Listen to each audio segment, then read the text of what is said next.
Nuclear power is one of the cleanest forms of energy. When properly controlled, it is relatively safe. But when something goes wrong, the consequences can be grave. And not just for the people who work in the nuclear plant itself. Those nearby can also suffer. In April of 1986, this was the result of an explosion at the Chernobyl reactor in the Soviet Union. The worst peacetime nuclear disaster to date, it was caused by serious design and operating blunders. It affected tens of thousands of people. Chernobyl was an example of the many problems that would topple the Soviet Empire. The arms and space races with America had increased the pressure on its economy. The Soviet Union was forced to cut corners to match U.S. technology. This meant compromising safety. Before Chernobyl, there had been other less serious nuclear accidents, like the 1979 incident at 3 Mile Island near Harrisburg, Pennsylvania. Human error, combined with a faulty valve, caused its reactor core to overheat. Radioactive gases were released. A state of emergency was immediately declared. But thanks to a containment building that housed the reactor, only a small amount of gas escaped into the atmosphere.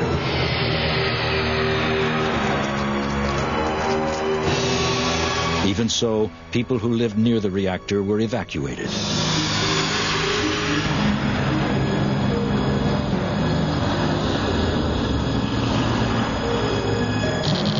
Only a slight increase in local radioactivity levels was found. The leak was quickly plugged, and the emergency was soon over. Nevertheless, the accident reminded the world of the potential hazards of nuclear power.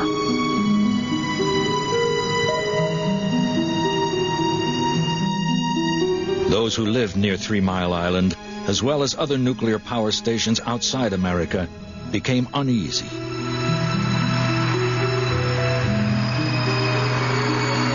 In the U.S., more stringent safety standards for the design of nuclear power stations were put in effect.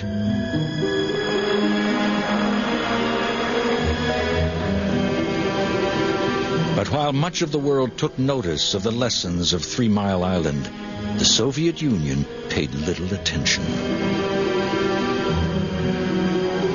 7 years after the 3 Mile Island incident, the Soviet Union would pay the price for its complacency.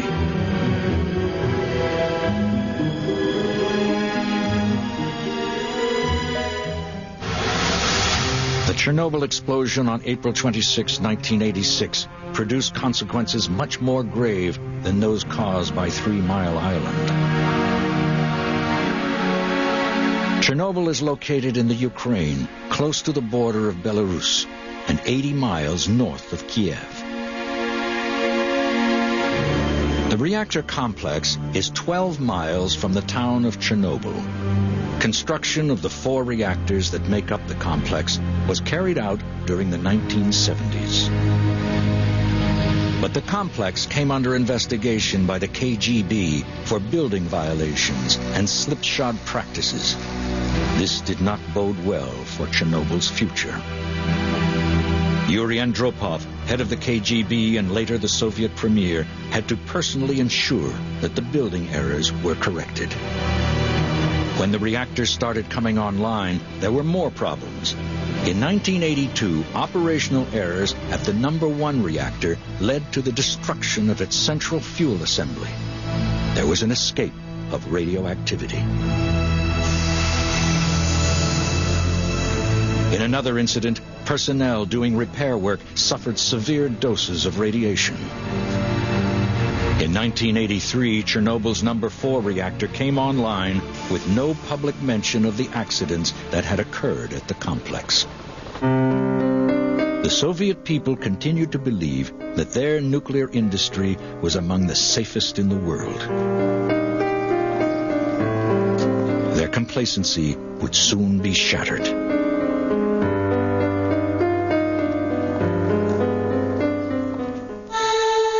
A 12-foot thick concrete disc separated the number 4 reactor's core from the refueling unit above it. The moderator, the main part of the core, consisted of a large graphite block that had uranium rods inserted in it. The reaction produced by this operation heated water pipes. This created steam, which powered turbines and produced electricity for the northern Ukraine. Nuclear power stations are not, however, self-sufficient in terms of electricity. They require some outside power to drive the pumps that distribute coolant around the reactor. If the reactor is in the process of being shut down and there is no outside source of electricity available, then generators within the plant can be used. But there is a time lapse before they come online. During this time, it is critical that there is sufficient residual power in the turbine to maintain the cooling system. On April 25, 1986, the staff at Chernobyl's number 4 reactor began a test to ensure that the freewheeling turbine could drive the cooling system. The reactor itself would not be shut down. It would merely be isolated by cutting off the steam line to the turbine. Residual energy in the turbine could then be measured. But authorities in Kiev requested a delay in conducting the test so that electrical service was available until late evening.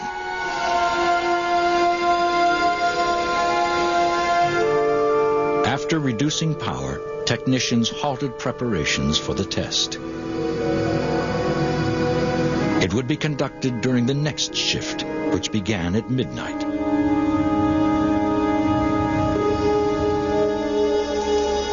The night shift made further power reductions in the reactor. They also shut off the emergency systems to prevent the test from being aborted. This meant that if something went wrong, the technicians would have to react very quickly to prevent an accident.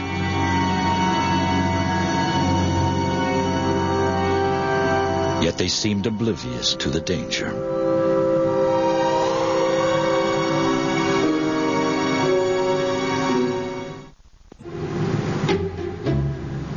In the early hours of April 26, 1986, the shift workers on duty at Chernobyl's number 4 reactor continued to reduce power in preparation for a test.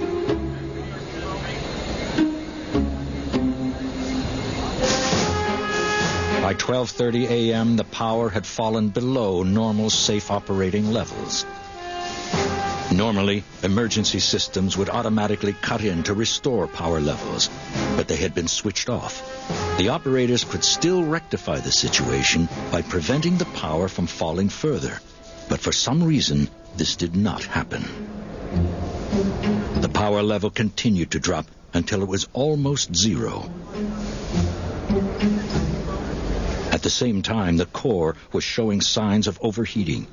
Even though there was something clearly wrong, no attempt was made to abort the test.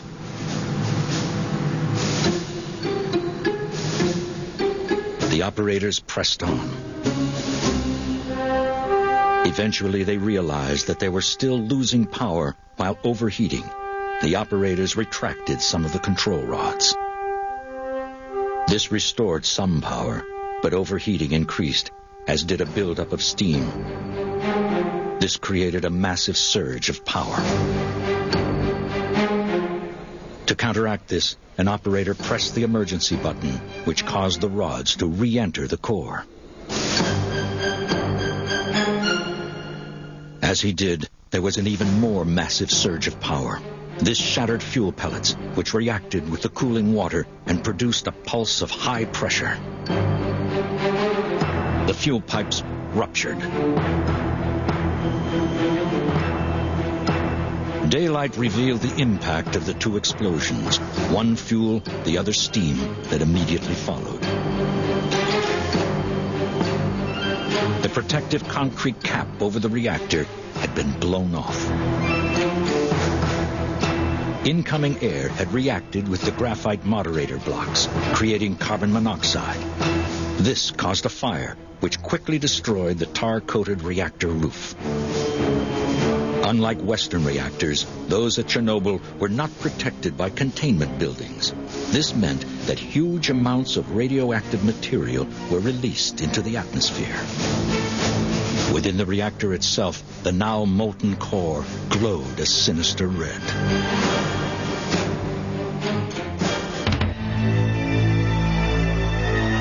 Surprisingly, only 2 people were killed in the explosions, but more fatalities would follow.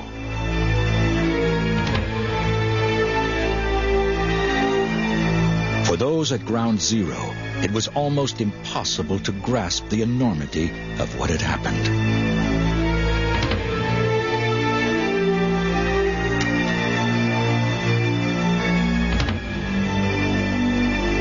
At the time, they did not realize that besides the physical damage, radiation many times greater than that generated by the atomic bombs dropped on Hiroshima and Nagasaki was now released into the atmosphere.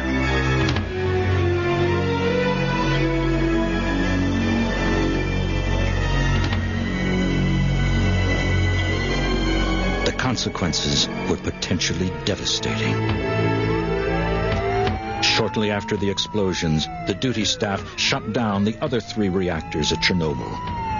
But excessive Soviet secrecy now came into play. The nearby town of Pripyat, where many Chernobyl workers lived, was under radioactive threat. Unlike 3 Mile Island, no immediate emergency was declared. Moscow made no official announcement to the Soviet people. The radioactivity spread rapidly. Thanks to amateur radio hams and nuclear monitoring stations outside the Soviet Union, the world was made aware that a serious nuclear accident had taken place.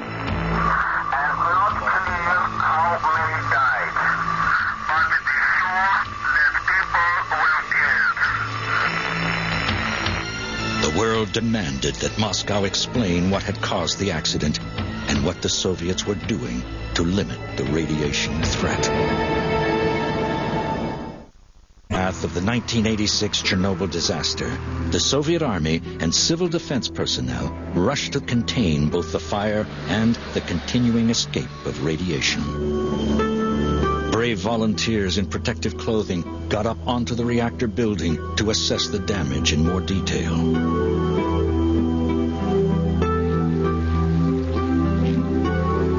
To prevent the continuing escape of radiation, helicopters were organized to drop wet sand, lead, and boron carbide into the reactor's gaping hole. Aware that they were surrounded by a very high level of radioactivity, crews went to work in the skies above Chernobyl.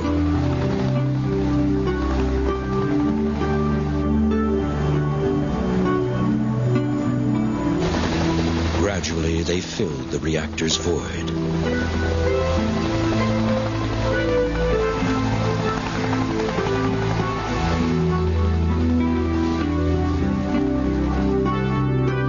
As for the people living near the reactor complex, 36 hours passed before the town of Pripyat was evacuated, and everyone living within 20 miles of Chernobyl sent away.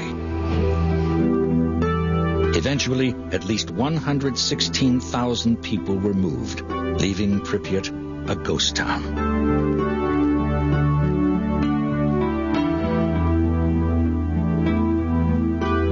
But the failure to institute prompt emergency procedures would later prove a problem.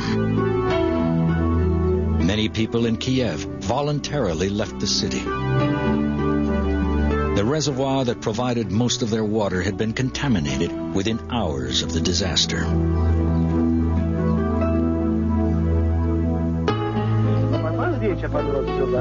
Iodine tablets were given to all who had been in the exclusion area at the time of the incident. Distribution was later widened to include pregnant women and children in much of the Ukraine and present-day Belarus.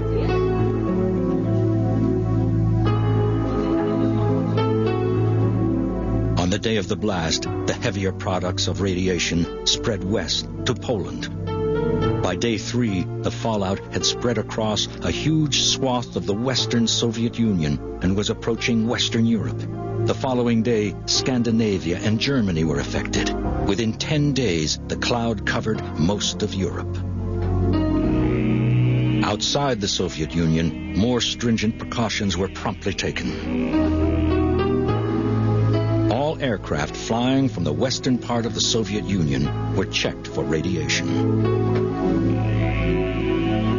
So were their passengers.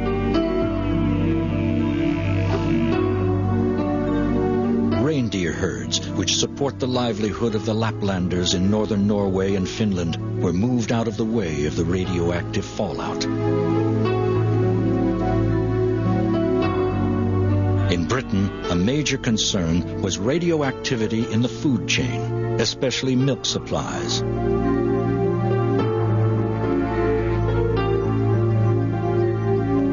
Sheep were also checked for radiation. Those with above normal levels were destroyed. Back at Chernobyl itself, rescue workers continued to grapple with the situation. Even with protective clothing and gas masks, they could only spend short periods of time around the number 4 reactor. Many were exposed to high levels of radiation and had to be hospitalized. 28 rescue workers would die from overdoses within the next 3 months.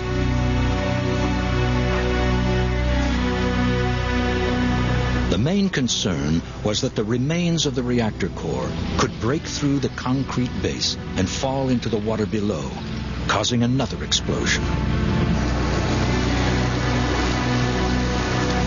Eventually, rescue workers managed to cut their way through to the reactor building and reduce its high temperature. By then, on May 9th, 1986, the 5,000 tons of sandbagged sand, clay, and boron dropped by helicopters collapsed into a cavity formed by the burning graphite in the reactor core. Another radioactive cloud resulted. It settled on everything within the 20-mile exclusion zone around the site. Worried about the possibility of another meltdown, authorities called in miners to tunnel under the reactor.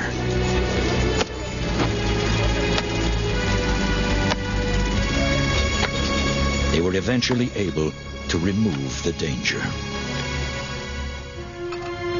Work then began on the construction of a huge concrete sarcophagus to encase the reactor and prevent the escape of any more radiation. It was a formidable task.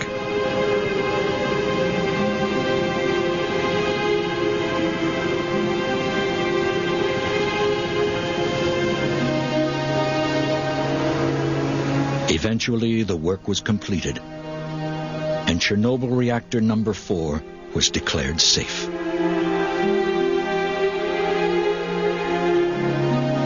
The other 3 reactors at Chernobyl were reactivated to meet demands for electricity. Safety procedures were now strictly enforced. The blunders that resulted in the Chernobyl disaster were blamed on the plant's director and the technicians who conducted the tests that went so terribly wrong. 6 of them were put on trial and found guilty of carrying out illegal operations and disregarding safety regulations. But it was the Soviet system, with its secrecy and disregard for safety, that was ultimately responsible for the blunders. Their legacy remains in the exclusion zone around Chernobyl that is now a wasteland.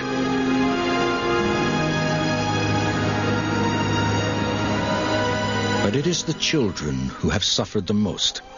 They have experienced a marked increase in the number of thyroid cancer cases. As for Chernobyl's number 4 reactor, the sarcophagus encasing it is in danger of collapse. If it does, there will be another release of radioactivity. The Ukraine has insufficient funds to deal with the problem, but a European consortium has drawn up plans for a new concrete structure to cover the reactor. The intent is that this would make the reactor safe for thousands of years. But there have been problems in raising the money for it. The threat of another nuclear disaster at Chernobyl remains. The CIA came rushing in. No one was to know about it. We were losing our oxygen. No one would enter or leave this room until we had either landed or we had crashed. Failure is not an option. Tonight at 8 on the History Channel. Even astronauts have heroes.